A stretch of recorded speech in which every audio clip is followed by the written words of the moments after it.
मैंने अपने पिछले कुछ एपिसोड्स में कर्म, इमोशनल स्टेबिलिटी, इंटेंशंस जैसे टॉपिक्स पे बात की है। ये सभी टॉपिक्स आउटर एक्शंस पे बेस्ड हैं। अब हम इनर सेल्फ पे बात करेंगे। We all want our kids to be focused. Control of mind is the key to success. And the first step towards controlling their mind is to be focused. Gita के chapter 6 के 35th श्लोक में श्री कृष्ण ने अर्जुन को समझाया है कि the mind is restless no doubt and difficult to control, but it can be brought under control by repeated practice. First step of being focused is to make our children observant.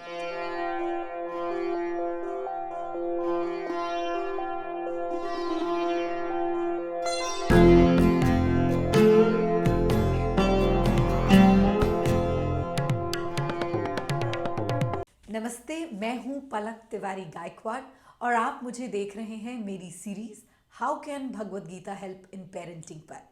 आज के episode में हम भगवद गीता के अनुसार उन practices को समझने की कोशिश करेंगे जिससे हमारा बच्चा ऑब्जर्वेंट बन सकता है. भगवद गीता में ध्यान को नियमित अभ्यास बताया गया है, पर कुछ लोगों को लग सकता है कि ध्यान करना आसान नहीं है. बच्चों को ध्यान की स्टेज तक लाने के लिए उन्हें ऑब्जर्वेंट बनाना होगा. और हम उन्हें ऑब्जर्वेंट कैसे बनाएंगे? हमें उनके अंदर इंटरेस्ट जगाना होगा. My spiritual guide Daji explains this in a very beautiful way. वो कहते हैं कि जब हमसे कोई पूछता है हाउ आर यू, तो हमारा जवाब होना क्या चाहिए और एक्चुअल में हम क्या जवाब देते हैं. क्या हम अपनी कंडीशंस को लेकर कभी डिसऑनेस्ट आंसर्स देते हैं, या हमें अपनी फीलिंग्स की पहचान ही नहीं है? We are not observant about our own feelings. It is very important to know our inner self, जिसे स्व भी कहा जाता है. आइए इस एपिसोड में हम खुद को और अपने बच्चों को कैसे इनर सेल्फ के प्रति ऑब्जर्वेंट हो सकते हैं ये सीखें. जब हम बच्चों को ट्रेन कर रहे होते हैं तो उन्हें बताएं कि किसी भी चीज़ के बारे में राय यानी जजमेंट बनाने से पहले उसे ऑब्जर्व करना बहुत ज़रूरी है.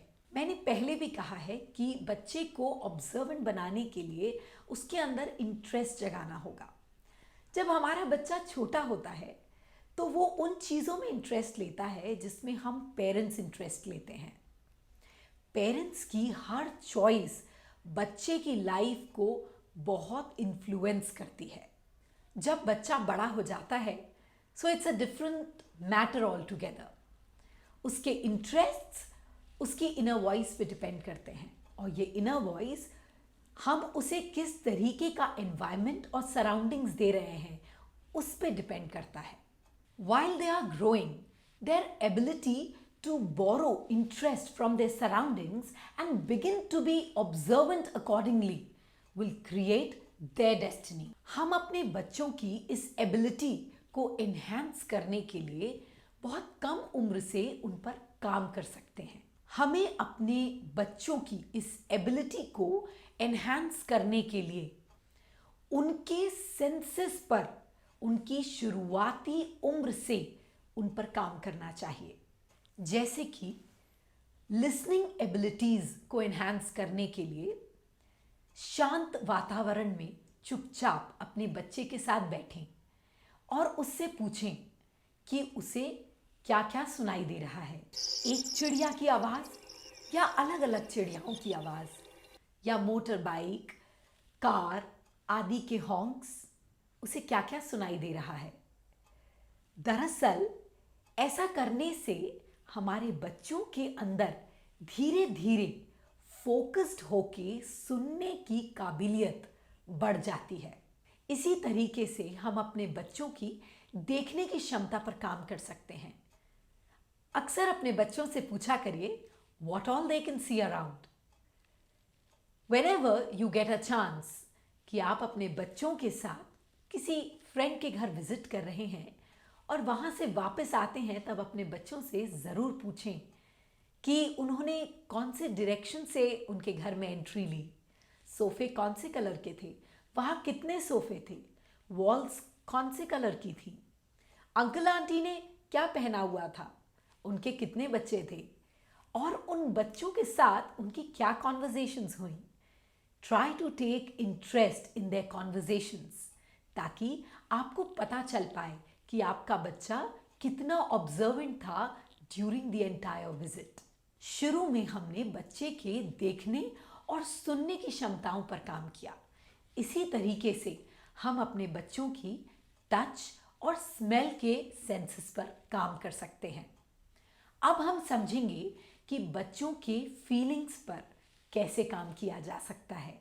अपने बच्चों से पूछें how are they feeling at the moment और उनसे कहें कि सिर्फ विचारों पर गौर नहीं करना है, उन्हें अपने मनोभावों को महसूस करना है, ऑब्जर्व करना है।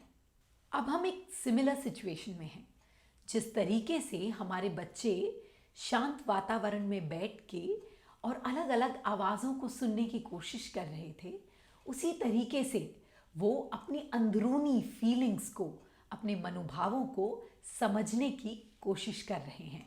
उनसे पूछें how peaceful they are, how calm they are, how still they are, how happy they are, how joyful they are, how blissful they are. देखिए, ये एक कंप्लीट स्पेक्ट्रम है। हम में से बहुत से लोग अपने मनोभाव की दशा में फर्क ही नहीं कर पाते। यदि वो खुश हैं तो वो कितने खुश हैं, और यदि वो उदास हैं तो वो कितने उदास हैं। इसी क्लैरिटी के लिए हमने अपने बच्चों को पहले बाहरी दुनिया को ऑब्जर्व करने की ट्रेनिंग दी और अब हम उनको खुद के अंदर के विचार और मनोभावों को समझने, ऑब्जर्व करने की ट्रेनिंग दे रहे हैं। जब बच्चे थोड़े बड़े हो जाएं तो उनको उनकी ब्रीदिंग पैटर्न ऑब्जर्व करने के लिए कहिए। जब भी बच्चे खुश होते हैं तो उनका ब्रीदिंग नॉर्मल रहता है, और जब वो एंग्शियस होते हैं तो वो थोड़ा फास्ट ब्रीथ करने लगते हैं। जब भी बच्चे गुस्से में हों या खुश हों तो उनसे उनके ब्रीदिंग पैटर्न को ऑब्जर्व करने को कहिए। Don't give them answers, tell them to note it. और उनको हर सिचुएशन में महसूस करने के लिए कहिए कि आर दे रेडिएटिंग एनर्जी और दे आर एब्जॉर्बिंग एनर्जी। ये पूरी ट्रेनिंग करने से होगा क्या? देखिए, हर बच्चा अलग है और ऐसी ट्रेनिंग करने से हम उस बच्चे को इंस्पायर कर सकते हैं। Our children will be able to recollect and develop a finer sense of sight, smell, fragrance and so many other things. असल मनोभाव की दशा यही है कि जब हमारे बच्चे अलग अलग फीलिंग्स में डिफ्रेंशिएट करना सीख जाए, इससे हमारे बच्चों को वो दिशा मिलेगी जिसमें वो इंटरेस्ट डेवलप करेंगे और फिर वो ऑब्जर्व करना सीखेंगे। ऑब्जर्वेशन से वो सही निर्णय लेना सीखेंगे जो उनकी ज़िंदगी के लिए बहुत इम्पॉर्टेंट है। बच्चों को फोकस्ड बनाने में ये प्रैक्टिसेस मददगार साबित हो सकती हैं। आशा करती हूँ कि आज का एपिसोड आपको यूज़फुल लगा होगा। ये सभी प्रैक्टिसेस को अडॉप्ट करिए और मेरे साथ अपने एक्सपीरियंस को शेयर करिए मेरे फेसबुक पेज पे या इंस्टाग्राम पे। धन्यवाद।